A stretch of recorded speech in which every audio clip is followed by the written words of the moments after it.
மாட்டிக்கிட்டோமே நாம வயல்வெளியில. வானத்துல இடி சத்தம் தாங்க முடியல. ஏ பொசங்களா, ஏன் இப்படி கீழே உட்கார்ந்து இருக்கீங்க? அண்ணாமலை மாமா பாரு அங்க வந்துட்டாரு. மரத்து மேல மின்னல் விழுந்தா காயப்பட போறாரு. மழையில நனையாம இருக்க வேற என்னதான் பண்றது? அங்க இங்க நிக்காம கூரைக்கு கீழே நில்லு. கூரை எதுவும் இல்லைன்னா இப்படி கீழே உட்காரு, இப்படி கீழே உட்காரு. மின்னலுடன் கூடிய இடி சத்தம் கேட்கும் போது நீங்கள் ஒதுங்க இடமில்லாமல் திறந்த வெளியில் இருந்தால் தரையில் அமர்ந்து இப்படி காதுகளை நன்றாக மூடிக்கொள்ளவும்.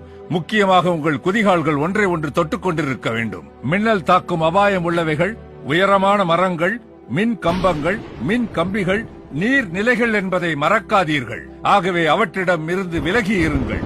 விழிப்புடன் இருப்போம், தயாராக இருப்போம். வழங்கியவர்கள் தேசிய பேரிடர் மேலாண்மை மற்றும் தமிழ்நாடு பேரிடர் அபாய குறைப்பு முகமை.